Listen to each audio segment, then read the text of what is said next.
متابعين في كل مكان عبر قناة دبي الرياضية التي تنقل هذه المباراة حصريا بين الكبيرين.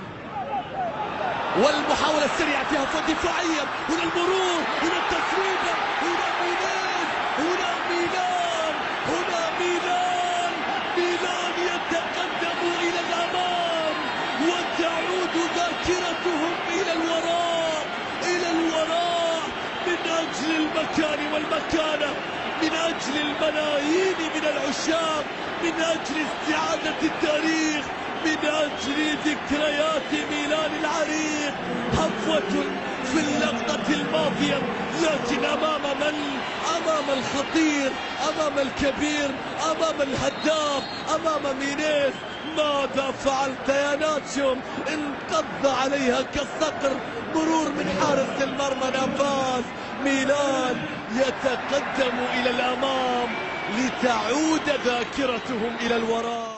والكرة بتتحول الآن مرة أخرى في مكان سليم، فيها انطلاقة، فيها محاولة. الكرة في الجهة اليسرى وصلت إلى الشعراوي، هذه خطرة، هذه خطرة، هذه كرة يا رب.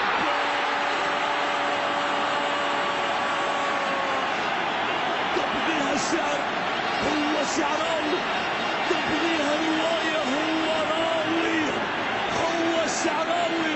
وهذا ميلان، هذا ميلان، هذا الروزناري. مينيز أولا، الشعراوي ثانيا. ميلان يتقدم بهدفين نظيفين في قمة التحدي، لا يتركون التحدي بالرغم من آلامهم وهمومهم، لا يتركون التحدي. شوف الشعراوي، شوفوا لقطة، إنهم يتناسون كل شيء ولا يتذكرون سوى ميلان. مدريد بهدفي مسعود أوزيل وكريستيانو رونالدو. اليوم النتيجة تحضر ولكنها تحضر لميلان. خيسو رودريغيز يقطع المسافة بالسرعة، بالكرة إلى الدور، تسويق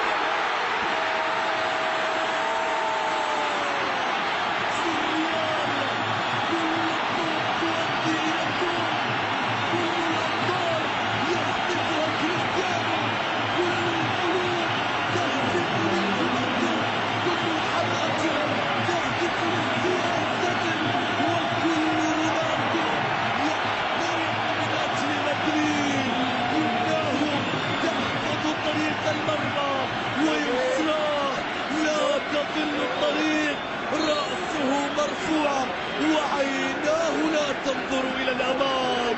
انتهى العام ولم تنتهي الأرقام يا كريستيانو، انتهى العام ولم تنتهي الأرقام يا جون.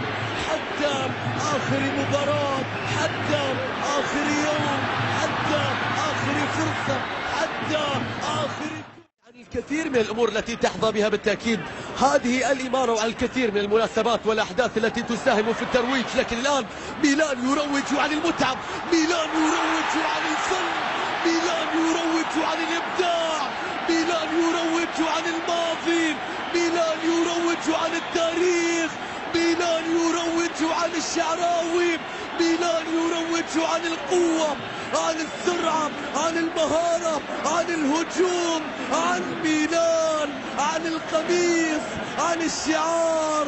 إنهم يروجون عن متعتهم التي لا تنتهي.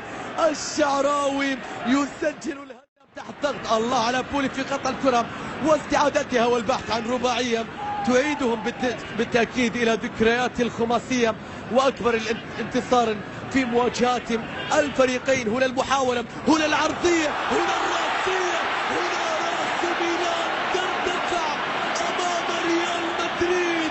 إذا كانوا كبارا فإن ميلان كبير أيضا، كبير أيضا. باتسيني بضربة رأس، رباعية، رباعية قاسية كبيرة جدا. ميلان في قمة التحدي، في كأس دبي للتحدي. الله على الروزريري، على العريض، على العرضية، على الرأسية. انظروا، يخرج هداف ويدخل هداف، والكرة تستقر في مرمى كاسياس.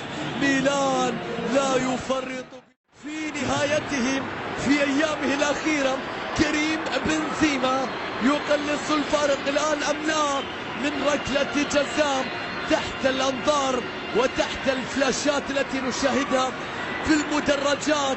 يبحث كريم بنزيما عن فلاش مدريدي، فلاش مدريدي يقلص الفارق على أقل تقدير. كريم بنزيما كما هي العادة يسجل حتى وإن خسر الريال.